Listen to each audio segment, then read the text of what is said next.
Hello friends. आज हम लोग क्रिस्टोफर मार्लोवे की एक फेमस प्ले डॉक्टर फोस्टर्स की एनिमेटेड वीडियो देखेंगे। तो चलिए शुरू करते हैं। अगर वीडियो आपको अच्छा लगे तो सब्सक्राइब करें और फिर शेयर भी करें। जर्मनी में डॉक्टर फोस्टर्स नाम का एक बहुत ही बुद्धिमान विद्वान अपने कमरे में अकेला बैठा था। उसने law, medicine, philosophy and theology जैसे सभी सब्जेक्ट्स पढ़ लिए थे, लेकिन अब उसे इनमें कोई खुशी नहीं मिलती थी। उसे लगता था कि सामान्य पढ़ाई बहुत छोटी है। उसके मन में बेशुमार शक्ति, नाम और प्रकृति पर पूरा नियंत्रण पाने की इच्छा थी। उसे विश्वास था कि जादू उसे वह दे सकता है जो किताबें नहीं दे सकती।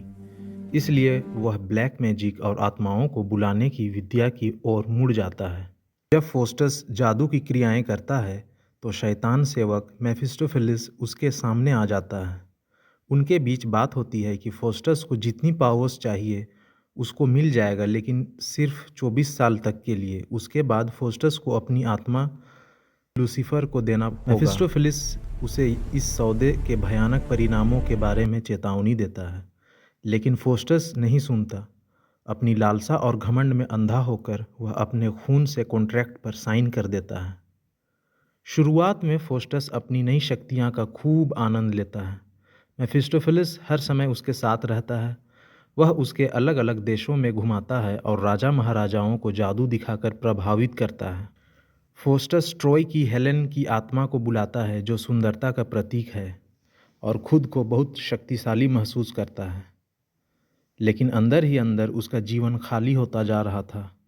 वह अपनी शक्तियों का सही उपयोग नहीं करता, बल्कि उन्हें सिर्फ मनोरंजन और छोटे छोटे दिखावों में बर्बाद कर देता है। पूरे ड्रामा में फोस्टस के मन में संघर्ष चलता रहता है। एक तरफ गुड एंजल उसे पश्चाताप करने और ईश्वर से माफ़ी मांगने को कहता है, दूसरी तरफ इविल एंजल उसे पाप और निराशा की ओर धकेलता है। कई बार फोस्टस डर जाता है और पछताता है।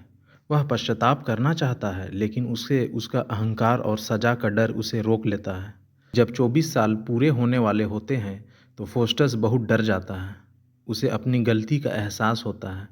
घड़ी की टिक टिक उसे डराने लगती है। हर घंटा उसे हेल के और पास ले जाता है।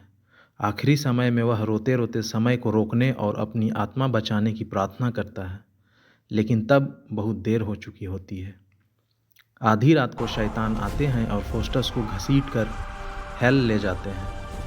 उसका दुखद अंत हमें एक बड़ी सीख देता है। अगर इंसान की डिज़ायर्स पर नियंत्रण ना हो और ज्ञान का गलत उपयोग किया जाए तो डिस्ट्रक्शन निश्चित है। डॉक्टर फोस्टस हमें सिखाता है कि नैतिकता और विनम्रता के बिना इच्छा इंसान को बर्बाद कर सकती है।